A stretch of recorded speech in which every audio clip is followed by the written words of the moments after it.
बोलिए माता भगवती की जय हो। भरत जी महाराज के प्राणों की रक्षा करी है काली मां ने, और वहां से भरत जी फिर चल दिए एक बार रघुगण,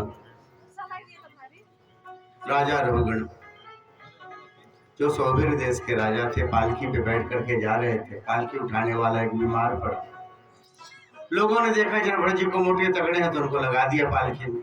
अब पालकी चलाना तो सबको आता नहीं है, तो भरत जी महाराज चल रहे थे, अपने पैरों के नीचे कोई जीव ना आ जाए उसको बचाते चलते। जब भी कोई जीव आ जाए तो उसे कूद पड़ते थे, जिसके कारण पालकी में जो बैठा उसके माथे में चोट लगी। बड़े क्रोधित हो गए राजा, बोले ठीक से चलो नहीं मैं तुम्हें दंड दूंगा। कौन है ऐसा?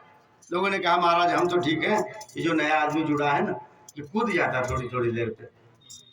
तो रघुगण ने डांटा उनको, फिर थोड़ी देर पे चले, फिर बेचारे कूद गए किसी चींटी को बचाने के चक्कर में। अब तो रघुगण के माथे पे जो चोट लगी पूरा डिठौरी निकल गया माथे। बड़े गुस्से में कहा कि नीचे रखो पालकी। बाहर आए, कौन है ऐसा करके पूछा है। भरत जी को सामने देखा, ओ बड़े दुबले पतले होते, भोजन नहीं मिला तुम्हें बहुत दिन से। बताओ तो, तुम जानते नहीं हो मैं कौन हूँ? मैं तुम्हें दंड दूंगा अभी। मैं राजा हूँ, तुम्हारा राजा, तुम मेरी प्रजा हो, मेरा सेवा करना तुम्हारा कर्तव्य बनता है। आज तक भरत जी महाराज नहीं बोले, जब पिताजी ने मंत्र पढ़ाया तो नहीं बोले, डकैतों ने बलि वेदी पे लिटा दिया तो नहीं बोले। आज जब इसने कहा ना तो पहली बार भरत जी बोले हैं, स्थौल्यम काश्यम व्याधय आधयश्च। राजा, ये शरीर का मोटा होना, पतला होना, दुबला होना, बड़ा होना, छोटा होना, ये शरीर का धर्म है राजा। मैं शरीर नहीं हूं, मैं आत्मा हूं। मुझे इस शरीर से लेना देना नहीं, तो कई बार बदलता रहता है। ये शरीर मोटा होगा तुम्हारी नजर में, बाकी मैं शरीर थोड़ा ही ना हूं। अब तो घबराया, ये तो कोई महात्मा लग रहा है। मैंने तो ऐसा है कोई मोटा पहलवान समझ लिया था, कोई महात्मा है। बोले महाराज ऐसा कैसे नहीं होगा, शरीर में रहने वाली आत्मा को कष्ट नहीं पहुंचता क्या? यदि आप शरीर को चोट लगाओ तो आत्मा को नहीं पहुंचता। आप यदि किसी बर्तन में चावल रखो, बर्तन के नीचे आप आग लगाओ, आग लगाओगे तो उससे बटलोही गर्म होगी, बटलोही गर्म होगा तो पानी गर्म होगा, पानी गर्म होगा तो भात गर्म होगा, और भात गर्म होगा तो भात पक जाता है।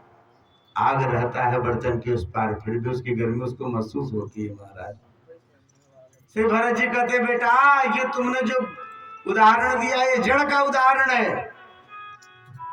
जड़ में और चेतन में फर्क होता है। लोग कहते हैं रोटी रोटी कहने से रोटी मिल थोड़ी नहीं जाएगी। महाराज रोटी जड़ होती है, पर राम राम कहोगे तो राम जरूर मिलेंगे, क्योंकि राम कण कण में, राम जरूर मिलेंगे। भगवान सदा सबको मिलते हैं। आज तक भगवान किसी को अधूरे नहीं मिले, थोड़े से नहीं मिले, जिनको मिलते हैं पूरा मिलते हैं। संसार में बाकी जो कुछ को भी संसार किसी को मिला है अधूरा मिला है। बड़ा से बड़ा करोड़पति से भी पूछो आपका संबंध पूरा हो गया, तो बोलेगा नहीं ये भी सोचे थे, ये भी सोचे थे। कहाँ पूरा होगा, कहाँ पूरा? मन सबका जो है किसी का पूरा नहीं होता। संसार कभी भी किसी को पूरा नहीं मिला, भगवान किसी को अधूरे नहीं मिले, यही संसार का स्वरूप। अब तो घबराया, बोला महाराज आप हो कौन? अरे मेरे मन में अहंकार आ गया प्रभु, मैं अपने को राजा मान बैठा। अरे राजा काहे का अहंकार? तुम भी पंचतत्व शरीर के, हम भी पंचतत्व शरीर के। क्षिति जल पावन पावक गगन समीरा, पंचरचित अति अधम शरीर। इससे यदि भगवत भक्ति कर लो फिर तो यह शरीर ठीक, और नहीं तो महाराज मलमूत्र का खजाना है, जिसको देख करके देखने का मन नहीं करता, गंध के मारे नाक बंद करते हो तुम्हारे पेट में पड़ा रहता है, तुम्हारे पेट से निकलता है ना। क्या है? कूड़ा घर है शरीर। पर यदि इसी शरीर को प्राप्त करके यदि भजन कर लिया, भगवत चिंतन कर लिया, नाम रट लिया, सत्कर्म कर लिए, तो महाराज इसी शरीर से ठाकुर को प्राप्त कर सकता है व्यक्ति। नहीं तो कुकर सुकर तो बनना तय है। यदि आपने भजन नहीं किया तो पुनरपि जननम पुनरपि मननम पुनरपि जननी जठरे शयनम। यह संसार, ये संसार क्या है? यदि आपने इसका सदुपयोग नहीं किया तो महाराज कुत्ते बिल्ली की तरह यदि जिए तो फिर वही बनना पड़ेगा। नहीं तो अपने जीवन का, अपने क्षण का सदुपयोग करते रहिए, भगवान का भजन कीजिए। घबराया है, बोले महाराज अहंकार भजन करने नहीं देता। तो बोले विनम्र बनो। कैसे बने? किसी बड़ों के चरणों में बैठो महाराज। हमारा एक शब्द होता है जिसको बोलते हैं निगुरा। निगुरा का अर्थ क्या होता है? जिस व्यक्ति ने दीक्षा नहीं ली हो, जिसका कोई गुरु ना हो, उसको चलने में, उसको बोलने में, उसके बैठने में, उसके उठने में पता चलेगा आदमी निगुरा है। क्योंकि बड़े बूढ़ों के पास चरणों में जो बैठा हुआ है, बड़े बूढ़ों की जो सेवा करके बड़ा बना ना, उसके जीवन में विनम्रता दिखाई देती है। वो भी नहीं दिखाई देगा। बड़ों के समीपता का बड़ा सुख होता है। जय जय।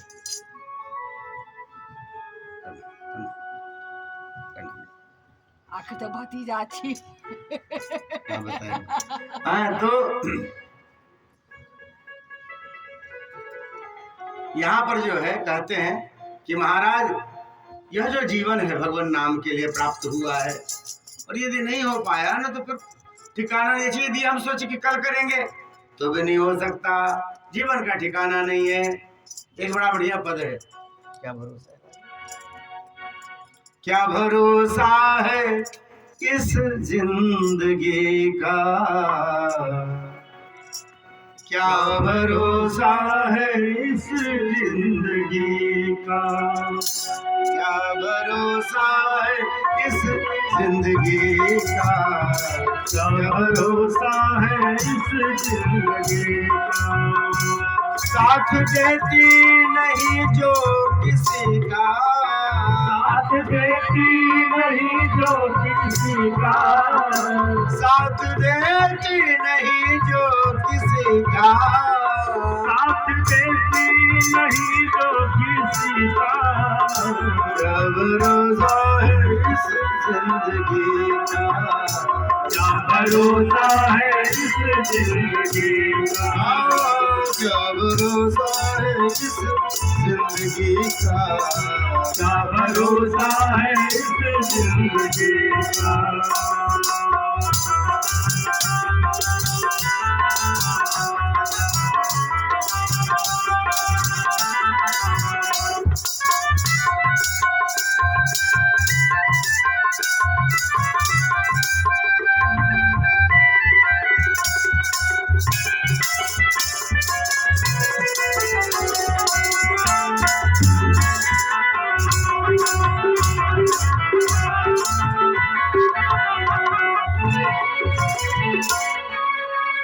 श्वास रुक जाएगी चलते चलते, श्वास रुक जाएगी चलते चलते, श्वास रुक जाएगी चलते चलते, श्वास रुक जाएगी चलते चलते, शम्मा बुझ जाएगी चलते चलते, शम्मा बुझ जाएगी चलते चलते, शम्मा बुझ जाएगी चलते चलते, शम्मा बुझ जाएगी चलते चलते।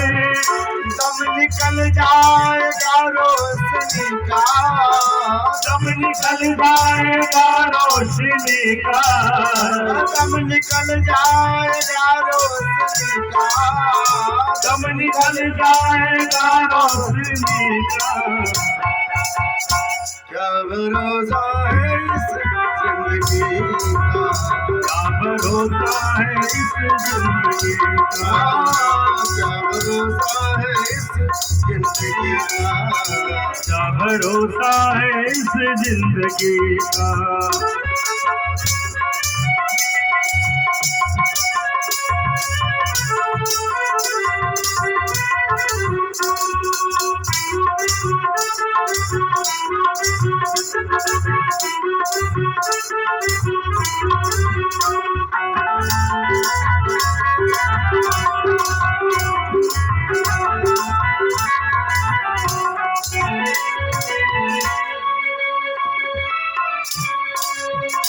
हम मोहब्बत रहेगी, हम रहेगा मोहब्बत रहेगी, दास्तां अपनी दुनिया कहेगी, दास्तां अपनी दुनिया कहेगी, नाम रह जाएगा आदमी का, नाम रह जाएगा आदमी का, क्या भरोसा है इस जिंदगी का, भरोसा है इस जिंदगी का, साथ देती नहीं जो किसी का, साथ देगी नहीं जो किसी का, क्या भरोसा है इस जिंदगी का, भरोसा है इस जिंदगी का।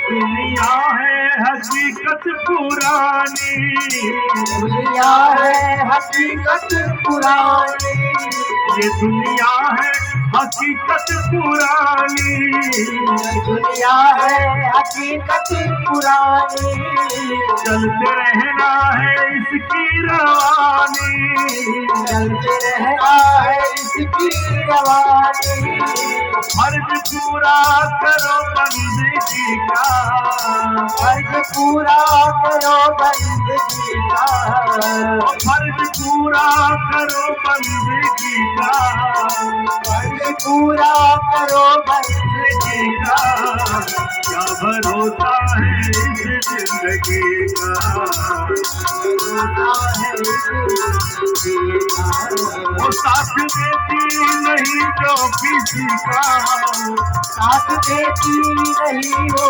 किसी का, क्या भरोसा है इस जिंदगी का, क्या भरोसा है इस जिंदगी का, क्या भरोसा है इस जिंदगी का, क्या भरोसा है इस जिंदगी का, क्या भरोसा है इस जिंदगी का।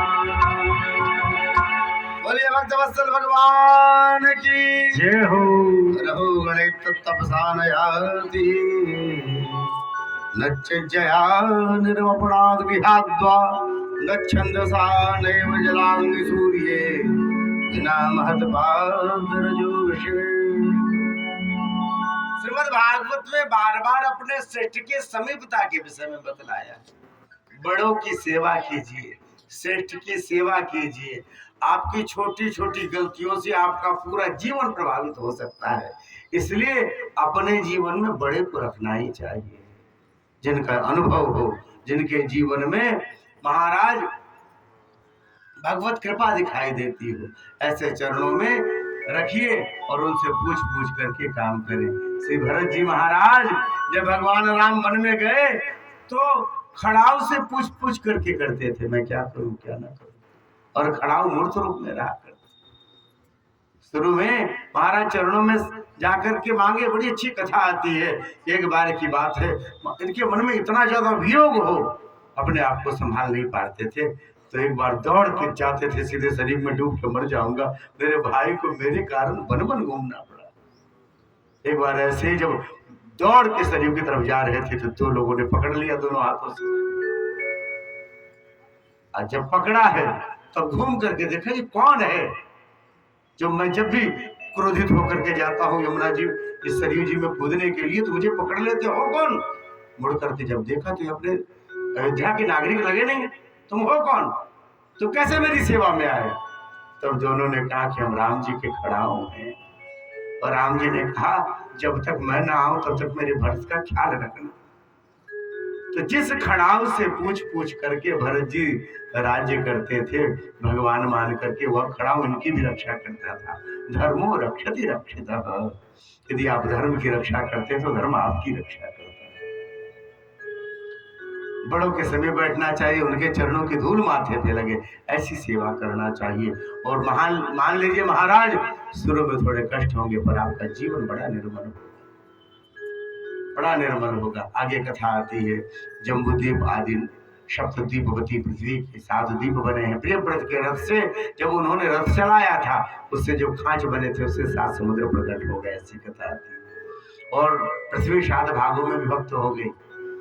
तो यह सप्तद्वीपवती पृथ्वी, इसमें जम्बूद्वीप के अंतर्गत जो 10 वर्ष हैं इनकी कथा है, उसके देवताओं की कथा है, कौन पूजा पाठ करते हैं, कौन उनकी आराधना करते हैं, इसकी कथा का वर्णन, भूगोल खगोल का वर्णन। और इसके बाद कुल 21 और 7 28 प्रकार के नरकों का वर्णन है। रौरव, महारौरव, तामिश्र, अंधतामिश्र आदि नरकों का वर्णन है। बहुत सारे नरकों का वर्णन है। क्या सुनना, धाम में है आप सब भगवत कृपा से, और आप सबके जीवन में भगवान नाम कानों में पड़ता है। श्रेष्ठ जन है, ठाकुर जी और किशोरी जी के प्रिय जन है। महाराज, यहाँ परीक्षित के मन में भय हुआ। परीक्षित कहते हैं, प्रभु जाने अनजाने जीव से पाप तो बन ही जाता है, कितना भी कोशिश करे फिर भी पाप से बच तो नहीं सकता। फिर तो महाराज इसको तो नरक में जाना पड़ेगा। अच्छा, मान लो कुछ कर्मों के करने से पाप होता है, कुछ कर्मों के न करने से पाप होता है। आप यदि प्रतिदिन माता पिता की सेवा ना करें, अपने कर्तव्य का पालन न करें, पाप लगेगा। आपकी ननद है, आपके देवर हैं, यदि आपके पति हैं, सास ससुर हैं, यदि आप उनकी सेवा समुचित नहीं करते तो आपको दोष लगेगा। करने से पुण्य नहीं होता, करने से आपके कर्तव्य का बोध होता, और नहीं करेंगे तो पाप लगेगा। क्यों? इस शरीर के निर्माता वही है, हम उनके समीप हैं, तो उससे आपको दोष लगेगा। प्रतिदिन यदि आपके यहाँ कोई अतिथि आता हो, यदि आप उसको भोजन न दें, वो बिना जल पिए आपके घर से चला जाए तो आपका पुण्य लेके चला जाएगा। खिलाने से पुण्य होता हो या ना होता हो, न खिलाने से पाप होता है। इसलिए कोई भी अतिथि भूखा ना जाए, अपने यहाँ से कुछ न कुछ खा पी करके जाए, ऐसा प्रयास करना चाहिए। पुराने जमाने में लोग इसका ख्याल करते थे। एक बड़ी अच्छी कथा आती है शंकराचार्य की, कि शंकराचार्य सब जगह 3 घरों में ऐसे जाके भिक्षा मांगते थे, और इस क्रम में और जो मिल जाए तो उसी को पा लेते थे, भजन करते थे। शंकराचार्य जी एक ब्राह्मण के दरवाजे पर गए और ब्राह्मण के यहाँ कहा, बहुत भिक्षाम दे, भिक्षा मांगा है। वह ब्राह्मण देवता के यहाँ 5 दिन हो गए भोजन नहीं बना था, अन्न नहीं बना था। बड़ी गरीबी कभी कभी होती है, जीवन में आता है। और आप तो कभी कथा में भी कहीं सुनो, पुराण में सुनो तो कहानी शुरू होती, एक गरीब ब्राह्मण था। और सबसे भला बुरा भी लोग ब्राह्मण ही को बोल रहे, अरे इन्होंने अपने लिए सब कुछ बना लिया, अपने लिए बना लिया होता तो तुम सब कहाँ रहते भैया। लेकिन ये ऐसा होता ही है। एक गरीब ब्राह्मण महाराज, 4 दिनों से उसके घर में अन्न नहीं बना हुआ है। शंकराचार्य जी द्वार पर आके कहते, बहुत भिक्षाम दे। पत्नी ने सोचा, ब्राह्मण पत्नी ने, यदि यह सन्यासी लौट करके गया तो मेरे पति के इस घर के पुण्य लेकर के चला जाएगा, पर इनको दूं तो क्या दूं, कुछ भी नहीं। याद आया, आंवला बनाया था ना, सिरे का आंवला, तो मर्तबान खोला उन्होंने और उसमें से एक आंवला निकाला है ऊपर से। उस आंवले को जाकर के उनके भिक्षा पात्र में दे दिया शंकराचार्य जी। शंकराचार्य जी के भिक्षा पात्र में दिखा, शंकराचार्य जी ने कहा, कुछ अन्ना आती, ये क्या आ गया, फल आ जाते, आंवला। जान गए इस ब्राह्मण के घर में कुछ भी नहीं, अन्न भी नहीं है। आंखों में आंसू आ गए शंकराचार्य जी के कि हमारा हिंदू धर्म कैसा है महाराज, कैसा स्वरूप है हमारे हिंदू धर्म का, लोग अंतिम तक पालन करते हैं। बताओ, इस ब्राह्मण के घर में अन्न नहीं है, फिर भी इसके बुद्धि में है कि हमारे द्वार से कोई सन्यासी भूखा न जाए, और मैं यहाँ से आंवला लेकर के जाऊंगा। भाई, महात्मा सब देने में समर्थ होते हैं, महात्मा के आशीर्वाद से सब मिलता है।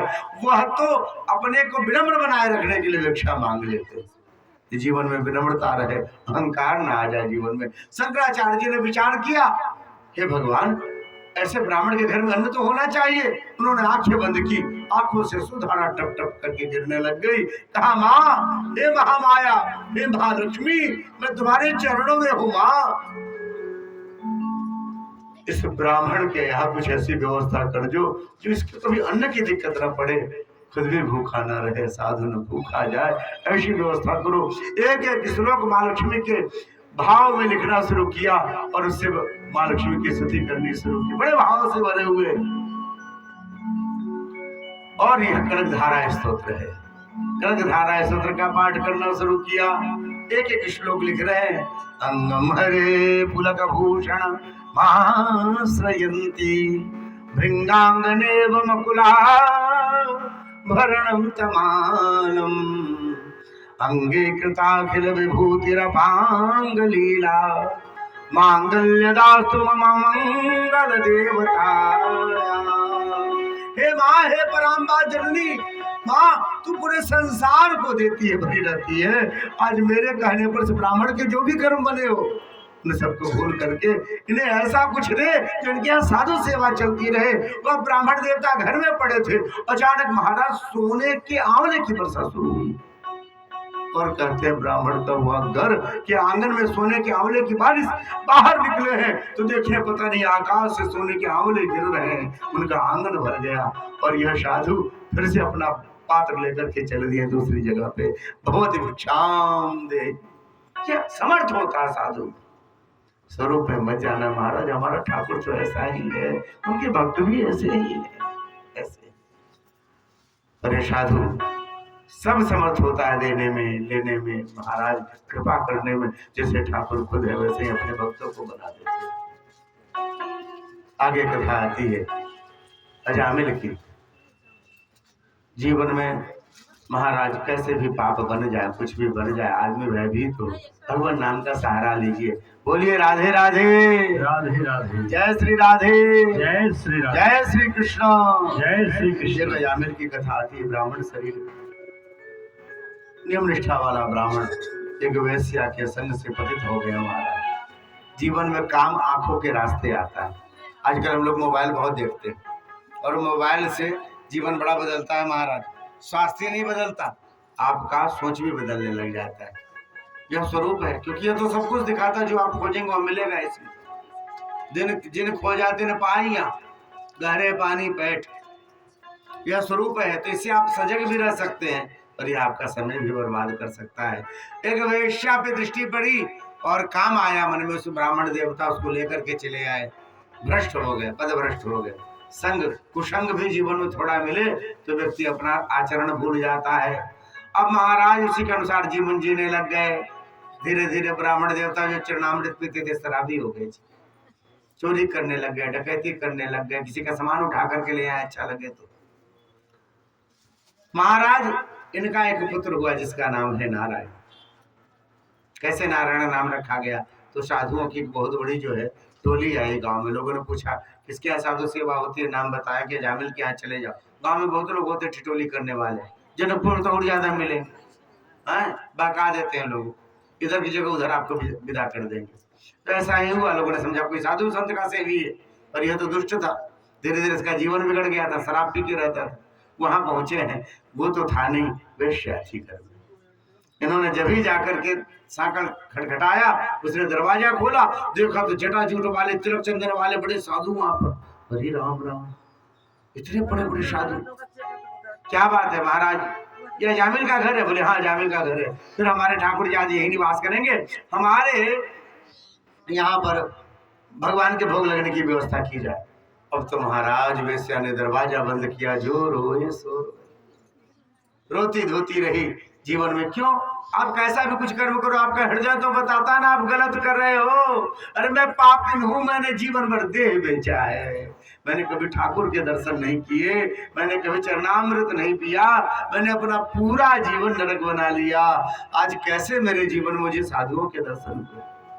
बनिया के यहाँ से आटा मंगवा दिए, घी मंगवा दिया, सब गोईठा आदि मुझे दिलवा दिया।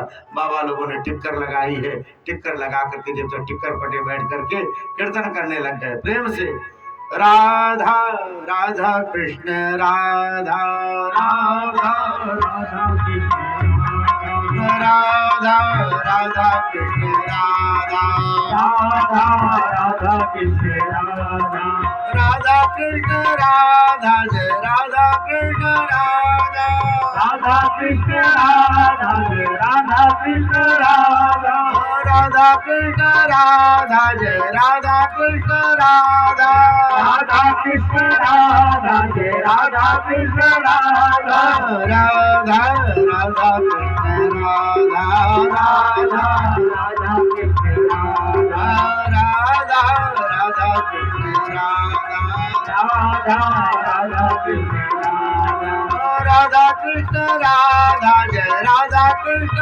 राधा राधा कृष्ण राधा जय राधा कृष्ण राधा राधा कृष्ण राधा जय राधा कृष्ण राधा राधा कृष्ण राधा जय राधा कृष्ण राधा राधा राधा कृष्ण राधा राधा राधा कृष्ण राधा राधा राधा कृष्ण राधा राधा राधा कृष्ण राधा राधा कृष्ण राधा राधा राधा कृष्ण राधा राधा राधा कृष्ण राधा राधा कृष्ण राधा राधा राधा कृष्ण राधा राधा कृष्ण राधा राधा राधा कृष्ण राधा राधा राधा कृष्ण राधा राधा कृष्ण राधा राधा राधा कृष्ण राधा बोलिए राधा राधा कृष्ण राधा जय राधा कृष्ण राधा राधा कृष्ण राधा जय राधा कृष्ण राधा राधा कृष्ण राधा जय राधा कृष्ण राधा राधा कृष्ण राधा जय राधा कृष्ण राधा राधा कृष्ण राधा जय राधा कृष्ण राधा राधा कृष्ण राधा जय राधा कृष्ण राधा राधा राधा कृष्ण राधा राधा कृष्ण राधा राधा राधा कृष्ण राधा राधा राधा कृष्ण राधा राधा राधा कृष्ण राधा राधा राधा कृष्ण राधा बोलिए बरसाने वाली की श्री राधा सरकार की महाराज दिव्य कीर्तन किया है, ठाकुर जी की आरती उतारी, ठाकुर जी को भोग लगाया, एक टिकट तुलसीदास ला करके दिया है, वैसे ने हाथ में रखा, जो रोए सो रोए, भगवान का प्रसाद भगवान की चरणामृत सब मिला है। आज पता नहीं कैसे हुआ, क्या हो गया, कहा कि साधु के चरणों की धूल माथे पे पड़ी, जीवन में आज भगवान का प्रसाद मिला है। आपको लगता है सरल है क्योंकि आप धाम में बैठे हैं। महाराज धाम में रह करके भी बहुत सारे ऐसे जीव आपको मिल जाएंगे जिन्होंने जानकी मंदिर नहीं देखा, जिन्होंने चरणामृत नहीं ली, जो अपने जीवन में पद प्रतिष्ठा और इसी में लगे रह जाते, पूरा जीवन पोसने में बच्चों को, यही सब बिल्लियों की तरह जीवन है, कुत्तों की तरह जीवन है। ठाकुर जी की बड़ी कृपा है, ठाकुर की सूर्य जी के चरणों में रति है, प्रेम है, भाव है, चरणामृत पीने पर हृदय में सुख अनुभव होता है, भगवान की कृपा है। खूब रोई वैश्या रात में जा मिलाया लौट करके, ये कौन है, ये जटाजूट वाले कैसे आए, तुम जानती नहीं हो, ये सब फ्री में खाते घूमते, उनको तो कुछ काम करना ना काज करना, बैठे बैठे खाते रहते आश्रम। निकालो मेरा डंडा, तुमने तो खिला दिया वो इन लोग, मैं भी इनको दक्षिणा दे के आता हूँ अच्छे से, भागदौड़ मचेगी। बोले नहीं जी कुछ करना मत, मैंने जीवन में संत का दर्शन किया, तुम तो ब्राह्मण हो, तुम्हारे घर में तो साधु आते रहे होंगे, मैंने कभी नहीं देखा आज तक, मैंने तो जीवन भर देह बेचा है जी, कभी साधु के दर्शन नहीं किए। महाराज जाते समय साधुओं ने जान लिया ये कोई भक्त का घर नहीं है, पर इसके क्योंकि ठाकुर जी ने इसके यहाँ का आटा पाया है, टिक्कड़ पाई है, रोटी पाई है, इसका कल्याण सोचना चाहिए। जाते हुए कहा सुनो तुम्हारे घर में जो बालक है इसका नाम नारायण है रखना। जामिल ने कहा क्यों रखे नारायण, हम इसका नाम टप्पू रखेंगे, मुन्ना रखेंगे, पप्पू रखेंगे, आजकल तो और नया नाम टिन्नी नाम रख देते हैं सब, लड़कियों का नाम टीना रखेंगे, कनस्टर रख देते, नहीं नाम है बुलाते हैं सब, ऐसे बहुत लोग का नाम होगा इसमें बताओ, बुरा नहीं मानना, लेकिन ऐसा भगवान से संबंधित नाम रखो जिसको आप जब पुकारो ना तो ठाकुर जी की याद है ना। यदि आपने कुछ अच्छा नाम रख भी लिया है बालक का जो स्कूल में चल रहा हो, फिर भी पुकारने का नाम ठाकुर के संबंधित रखना चाहिए ना। देखो जजमान जी का कितना अच्छा नाम है, नाम लो तो ठाकुर जी की याद आती है। माता पिता ने रखा वैसे निरंतर ठाकुर जी का नाम लेते रहे, ये तो खुद भी अपना नाम ले तो होगा। अच्छा, एकमात्र इनकी पत्नी ने पुण्य किया हुआ है कि अपने पति का भी नाम जपेंगे तो इनको जो है ठाकुर जी मिल जाएंगे। ऐसा यह स्वरूप है संसार का, भाग्य बना के आए हुए लोग हैं।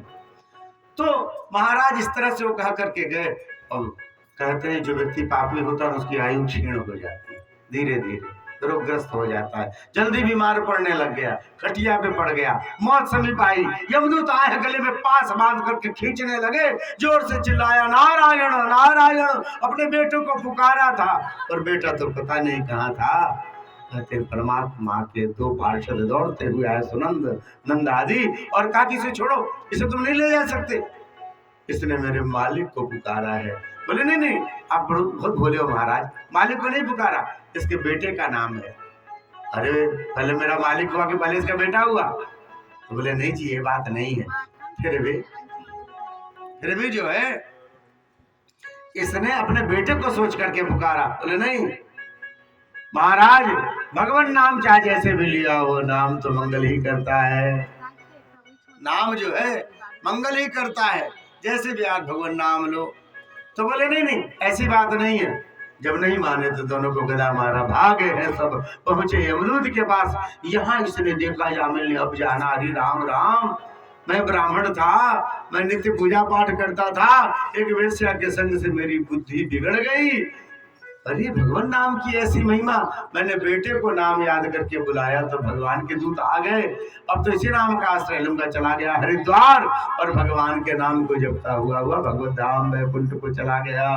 यमराज समझाते हैं अपने दूतों को, सुनो, अरे भैया जिसके मुख से भगवान नाम निकला हो, जिसके आंखों से भगवान दर्शन हुए हो, जिसके कानों से भगवान नाम सुना गया हो, उसे कहीं जाए उसे नरक में नहीं ला सकते तुम। क्यों?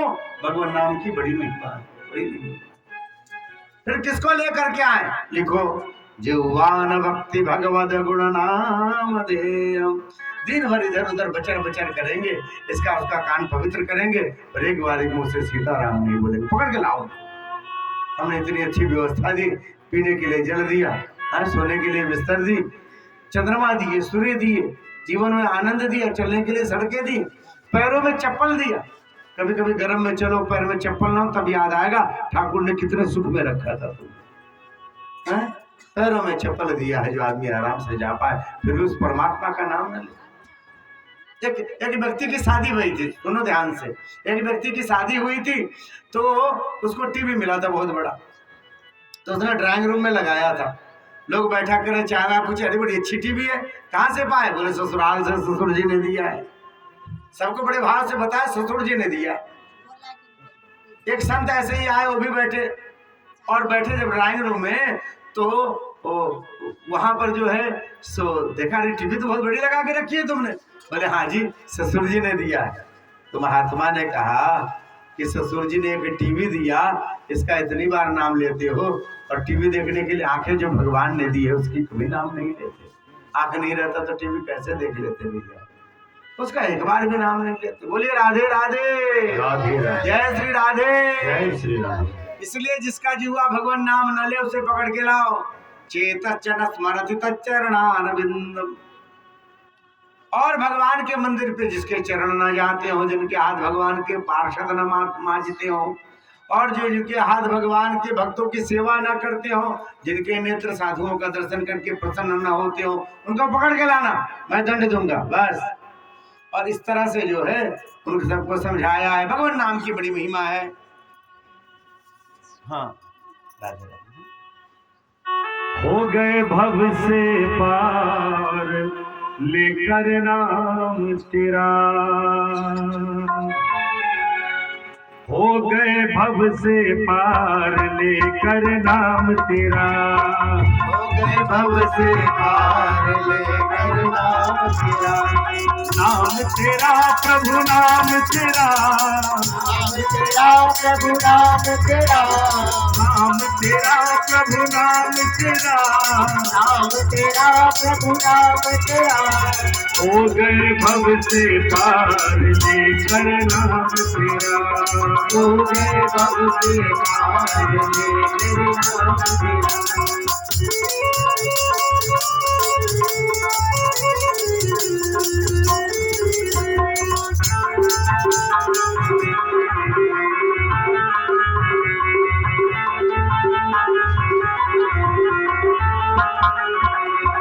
वाल्मीकि अति दीनहीन था, पूरे काम में सदा लीन था। वाल्मीकि अति दीनहीन था, पूरे काम में सदा लीन था। हरि रामायण तैयार लेकर नाम तेरा,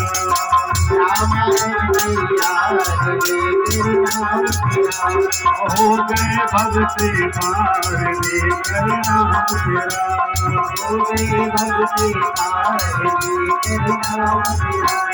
जे नल नील जाति के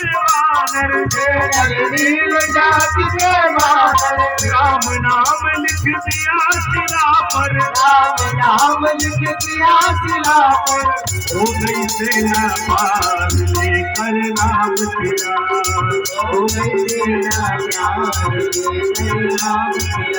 ओ भरी सभा में द्रुपद दुलारी, कृष्ण द्वारिका नाथ पुकारे। बढ़ गया चीर अपार लेकर नाम तेरा।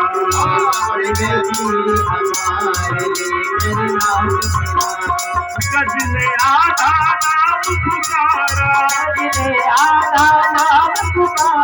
करुण छोर प्रभु से उबारा, या ग्राह संसार लेकर नाम तेरा।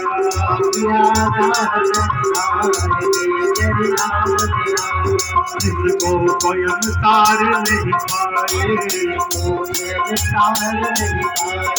राम नाम से मुक्ति पाए। महिमा नाम अपार लेकर नाम तेरा।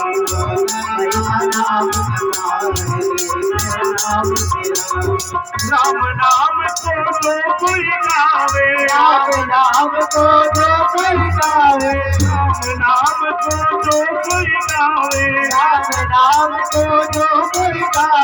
अपने तीनों लोक बनावे। हे जीवन का सार लेकर नाम तेरा।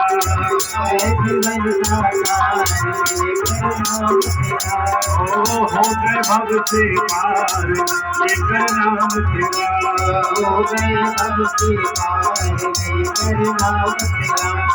नाम तेरा प्रभु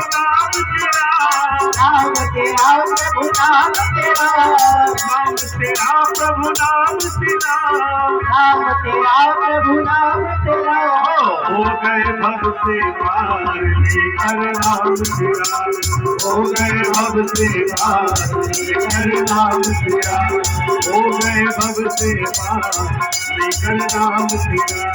हो गए भव से पार लेकर नाम तेरा। बोले श्री सीताराम नाम महाराज की। महाराज नाम महात्मा आपने श्रवण किया। दक्ष प्रजापति की कथा आती है, उन्होंने हरियश्व नामक 10,000 पुत्र उत्पन्न किए। नारद जी ने सबको बाबा बना दिया। फिर शबरश्व नामक 1,000 पुत्र उत्पन्न किए, फिर से उनको बाबा बना दिया। अब तो दक्ष प्रजापति को बड़ा क्रोध आया कि हमारे इतने सारे बच्चे थे और इसने सबको बाबा बना दिया, और तो मुझे कहीं नारद मिल जाए। और नारद जी को एक बार मिल गए जी। और मिल गए तो उन्होंने क्या किया, नारद जी को कहा कि भैया ऐसा क्यों करते हो, बाबा क्यों बना दिया हमारे बच्चों को। अरे भैया शरीर इसलिए मिला कि भगवान का भजन करे। अरे भैया जब तक विषयों की तीक्ष्णता व्यक्ति नहीं जानता तो भटक सकता है। इसलिए गृहस्थी जन्म यह जानने के लिए मिला है कि संसार में रस नहीं है ना। ये तो कई बार बाल योगी होते भटक जाते हैं। इसलिए यह गृहस्थ जीवन भी खराब नहीं है। क्यों, जितने ठाकुर जी ने जितनी बार जन्म लिया किसी गृहस्थ के यहाँ ही जन्म लिया है, परम पवित्र है। उन्होंने कहा भैया पता नहीं उसके बाद भजन करने का समय रहे या ना रहे, इसलिए भजन शुरू से ही करना चाहिए। बड़े नाराज हुए, बोले हम समझा रहे तुम्हारी समझ में बात नहीं आ रही है। आज के बाद मैं शाप देता हूँ, तुम एक जगह तुम्हारा भी घर नहीं बचेगा, एक जगह रुकोगे ना तो तुम्हारा सिर फट जाएगा। 8 टुकड़े हो जाएंगे तुम्हारे से माथे के। नारद जी ने कहा कोई बात नहीं, मुझे शाप स्वीकार है। अरे तुमने शाप नहीं दिया दक्ष प्रजापति, मुझ पे उपकार किया है। आदमी थोड़े दिन के लिए कहीं रहने लग जाता है ना तो उसमें मोह हो जाता है। अब मैं कहीं टिकूंगा नहीं तो मुझे मोह माया भी नहीं होगा, मैं केवल भजन करूंगा। बोलिए भक्त वत्सल भगवान की जय हो। यहाँ विश्वरूप की कथा आती है। एक बार अपने गुरु के भेलना हो गई इंद्र से, गुरु ने उनका त्याग कर दिया। तो सदगुरु त्याग कर दे महाराज तो सब रहता हुआ व्यक्ति असुरक्षित हो जाता है। गुरु की कृपा, गुरु का आशीर्वाद सुरक्षा का काम करता है, ढाल का काम करता है। देवताओं को मालूम चला गुरु ने इनका त्याग कर दिया है, तो महाराज उन्होंने चढ़ाई कर दी, स्वर्ग पे अधिकार कर लिया, अब क्या करें। तो उन्होंने यज्ञ करने के लिए आचार्य को, अब गुरु किसको बना, विश्वरूप को गुरु बनाया। और विश्वरूप ने नारायण कवच का उपदेश किया है। एक बार महाराज जब आहुति दे रहे थे तब इसका ध्यान गया कि यह देवताओं के लिए तो आहुति देते ही थे, अपने नाना के लिए भी आहुति दे देते थे। इनके नाना दानव वंश के थे, राक्षस। तो महाराज इसके कारण दानव कमजोर पड़े ही नहीं। अब तो उन्होंने इसका सिर काट लिया, जिससे ब्रह्महत्या लगी। 4 भागों में ब्रह्महत्या को विभक्त किया इंद्र ने। पहला भाग, स्त्री बड़ी दयावान होती है तो स्त्री को दिया। ब्रह्महत्या का प्रभाव है, महीने में 4-5 दिन अशुद्ध रहना पड़ता है, यह ब्रह्महत्या का प्रभाव है जो नारी ने दयापूर्वक लिया था। और उसके बाद फिर धरती को दिया। धरती को आप जो देखते हैं जगह जगह ऊसर भूमि जो देखते हैं, वह ऊसर भूमि ब्रह्महत्या का प्रभाव है। फिर वृक्ष ने लिया जो दयावान माने जाते हैं, उसमें से जो गोंद चमकता रहता है, गोंद गिरता है, वह ब्रह्महत्या का प्रभाव है। और नदी ने लिया, नदी में जो फेन दिखता है वह ब्रह्महत्या का प्रभाव है। 4 भागों में वक्त किया था। इसके बाद वृत्रासुर प्रकट हुए हैं। वृत्रासुर ने भी चरणभूमि में बड़ा सुंदर प्रार्थना करी है।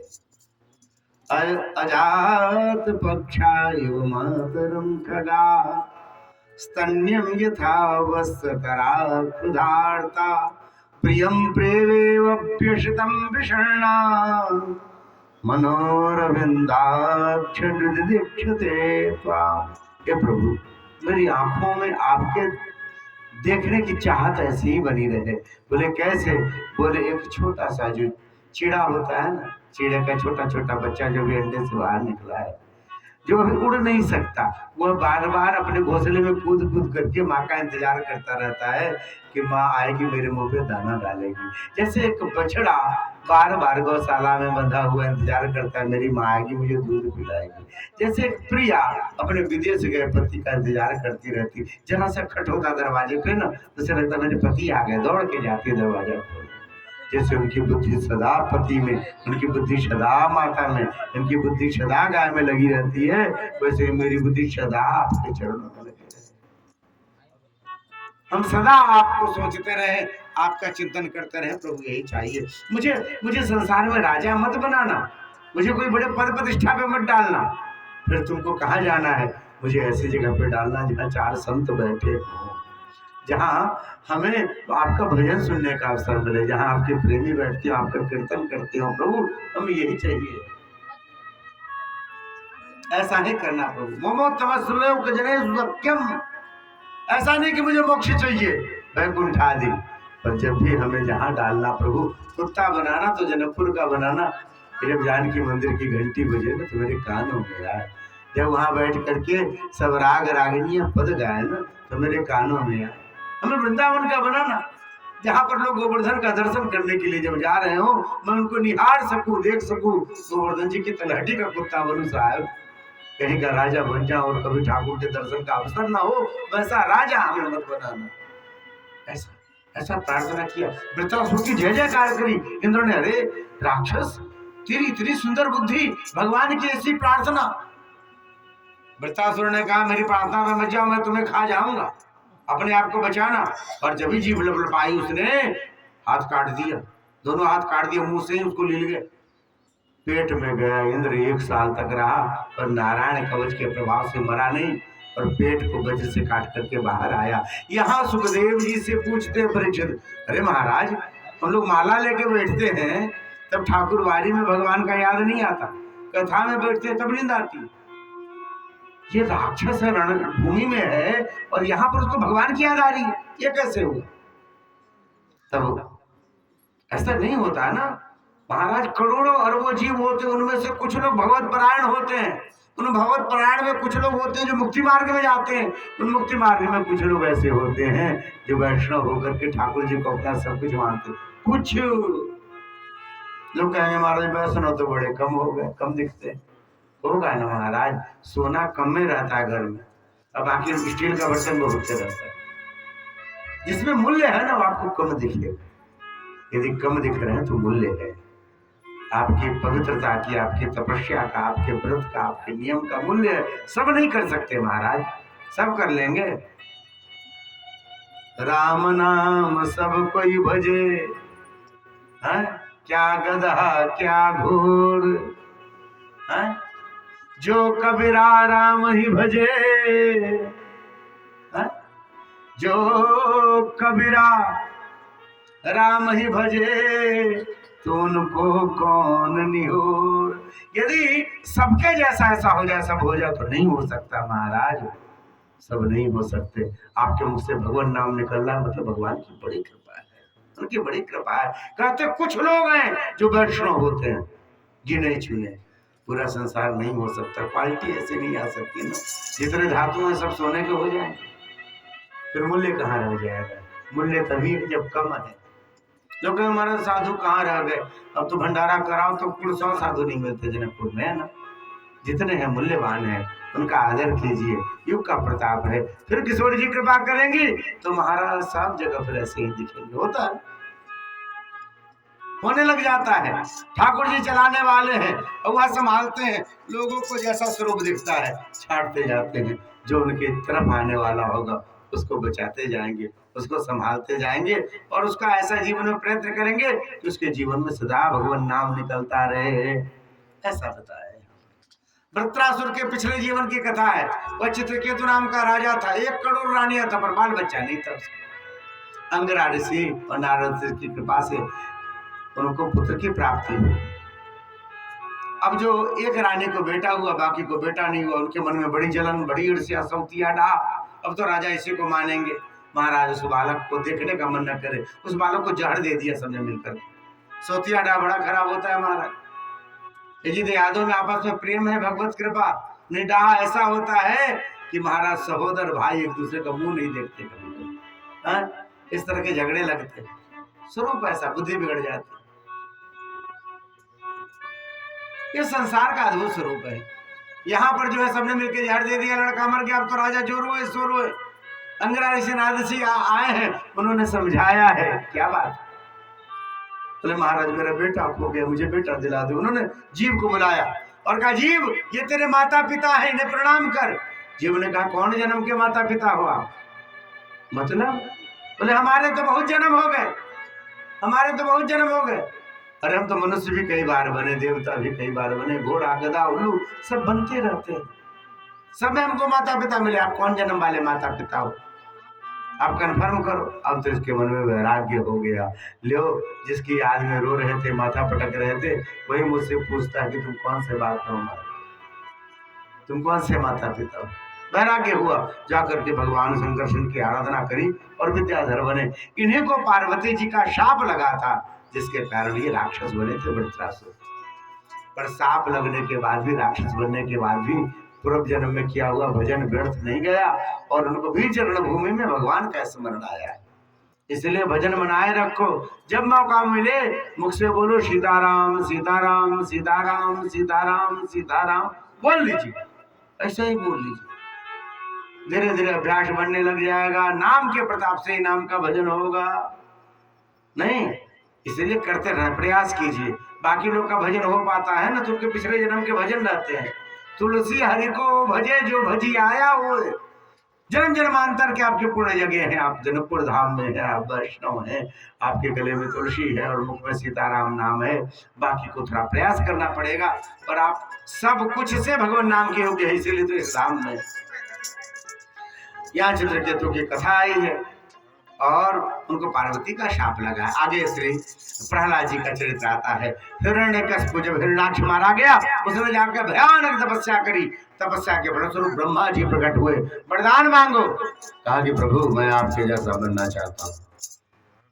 हमारे जैसा मतलब अजर अमर जैसा। फिर वरदान मांगो। बोले मैं न घर के अंदर मरूं न बाहर मरूं। बोले तथास्तु। न मैं आकाश में मरूं न धरती में मरूं। बोले तथास्तु। न मैं रात में मरूं न दिन में मरूं। बोले तथास्तु। महाराज 12 महीने में किसी महीने में न मरूं। बोले तथास्तु। मैं किसी अस्त्र शस्त्र से भी न मरूं। बोले अच्छा ठीक है तथास्तु। बोले सुनो महाराज, मैं आपके बनाई हुई सृष्टि में किसी के हाथों न मरूं। ठीक है तथास्तु करके भेजा। अब तो हिरण्यकशिपु बड़ा खुश कि मैं तो अजर अमर हो गया। इनके 4 बच्चे हैं। छोटे बेटे का नाम है प्रहलाद, भगवान का परम भक्त है। महाराज जो आपके हृदय में निवास करता है वो आपके मुख पे दिखाई देगा। ये जो साधु होते हैं, भगवान के भक्त होते हैं, उनके जीवन में कोमलता आ जाती है, उनके स्वरूप में कोमलता आ जाती है। क्योंकि जैसे ठाकुर जी हैं सदा कोमल कोमल से। श्री रामचंद्र कृपालु भज मन, हरण भव भय दारुण, नव कंज लोचन कंज मुख, कर कंज पद कंजारुण। महाराज पूरे कोमल है ठाकुर, कमल के समान कोमल है। जब उनका स्मरण करोगे हृदय में तो आपके स्वरूप में कोमलता आ जाए। जैसा आप भजन करते हो स्वरूप में आ जाता है। जो लोग भूत प्रेत को भजते हैं, और यदि आपको आते आते बस में या ट्रेने में अब बगल में आके बैठ जाए, वो बताएगा नहीं तब वो डर लगता है। 2-4 भूत तो उसके ऐसे ही जेबी उबी में पड़े रहते हैं। मुंह ऐसा हो जाता है महाराज, ज्यादा भूत है जैसा नार में देखने आदमी डर जाए। क्यों? उसी का ध्यान करते हैं ना सब, तो धीरे धीरे स्वरूप ऐसा हो जाता है, भयभीत हो जाती है। जैसा आप ध्यान करेंगे, जिसके विषय में चिंतन करेंगे, वैसा आपका स्वरूप बनता हुआ चला जाएगा। यहाँ पर प्रहलाद जी भगवान का चिंतन करते हैं, भगवान जैसा स्वरूप बनता है। एक बार बालक को अपने गोद में उठाया, पूछा, जैसे आप अपने बेटे से पूछते हैं बेटा आपका फेवरेट क्या है। उन्होंने पूछा बेटा तुम्हें क्या पसंद है। पिताजी मैं बोलूं मुझे क्या पसंद है क्या? पिताजी इस घर परिवार सुख सुविधा सबको छोड़ करके हिमालय के वन में चले, वहीं बैठ करके भगवान से हरि की आराधना करते हैं। मेरा मन करता है मैं बैठ करके माला में श्रीम नारायण नारायण हरि हरि इसका गायन करूं। अरे राम राम, ये दुष्ट क्या सिखा दिया, किसने सिखा दिया इसको? ये जो मेरे भाई को मारने वाला जो है, मेरा शत्रु, इसका नाम लेता है। ओ बच्चे के पढ़ने का समय आ गया, इसे विद्यालय भेजना चाहिए, नहीं तो इसको पता नहीं क्या क्या कौन पढ़ा के चला जा रहा है। संड और अमर 2 नाम के जो हैं भाई हैं, जो शुक्राचार्य जी के पुत्र हैं, उनके पास पढ़ने के लिए भेजा है। वहां पहुंचे तो जो विद्यालय में पढ़ाया जाता है उन्होंने पढ़ा, और जब उनको समय मिल जाता तो बालकों को कहते सुनो भैया आज गुरुजी नहीं आए, अभी एक काम करते हैं, मुझे बड़ा सुंदर कीर्तन आता है, जब मैं गाता हूँ तो मुझे मजा आता है, तुम गाओ तो तुम्हें भी मजा आएगा। तो हम लोग कीर्तन कराते हैं एक दूसरे, हम गाएंगे पीछे से तुम लोग गाना। सब बालक ने कहा ठीक है। अब बालक तो बालक होते हैं जी, राक्षस के बालक हो तो भी कोमल स्वरूप है। तो सबने कहा ठीक है गाओ प्रहलाद जी, हम आपके साथ गाएंगे। और उन्होंने कीर्तन कराना शुरू किया। श्रीमन नारायण नारायण हरि हरि, श्रीमन नारायण नारायण हरि हरि, नारायण नारायण श्रीमन नारायण नारायण हरि हरि, श्रीमन नारायण नारायण। तेरी महिमा सबसे न्यारी न्यारी, तेरी महिमा सबसे न्यारी न्यारी, तेरी महिमा सबसे न्यारी न्यारी, तेरी महिमा सबसे न्यारी न्यारी। श्रीमन नारायण नारायण हरि नारायण नारायण हरि हरि, नारायण नारायण नारायण नारायण हरि हरि, श्रीमन नारायण नारायण हरि हरि, नारायण नारायण हरि हरि, श्रीमन नारायण नारायण हरि हरि, नारायण नारायण हरि हरि, श्रीमन नारायण नारायण हरि हरि, नारायण नारायण हरि हरि, श्रीमन नारायण नारायण हरि हरि, नारायण नारायण हरि हरि। हरि बोल हरि बोल हरि बोल हरि बोल हरि बोल हरि बोल हरि बोल हरि बोल हरि बोल हरि बोल हरि बोल हरि बोल हरि बोल हरि बोल हरि बोल